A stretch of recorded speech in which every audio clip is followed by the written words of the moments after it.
নাগেশ্বরী চা বাগানের কর্মী যারা, চা শ্রমিক যারা, তারা আমাকে দেখা করে নাগেশ্বরীর সমস্যা বললেন।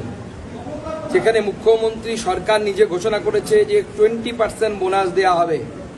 সেখানে বারবার মিটিং করার পরেও, ম্যানেজমেন্টের সাথে মিটিং করার পরেও ম্যানেজমেন্ট গতকাল রাতে নাকি বার্তা পাঠিয়েছে মাত্র 12%, 12% মাত্র বোনাস নাকি দেওয়া হবে। অথচ সরকার ঘোষণা করেছে 20% বোনাস দিতে হবে। মুখ্যমন্ত্রীর খুব কাছের লোক, যিনি মালিক, কি বক্সি নামটা আমার এই মুহূর্তে মনে নেই, সেই ব্যক্তি অত্যন্ত কাছের মানুষ মুখ্যমন্ত্রী।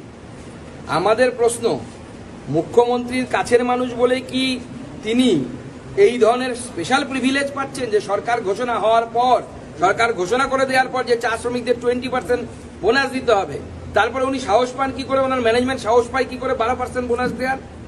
শুধু তাই নয়, আমি শ্রমিকদের কাছ থেকে শুনে অবাক হয়ে গেলাম যে পিএফ এর টাকা জমা পড়েনি বছরের পর বছর এই চা বাগান থেকে। এটা শ্রমিকদের অধিকার। টোটাল 5,35,00,000 টাকা শ্রমিকদের পিএফ এর টাকা। সেই টাকা এই বাগানের মালিক, যিনি মুখ্যমন্ত্রীর কাছের লোক, মুখ্যমন্ত্রীর ভাই বলতে গেলে, তিনি জমা করেননি। আমরা পরিষ্কার বলতে চাই যে শ্রমিকদের পাওনা গন্ডা মিটিয়ে দিতে হবে।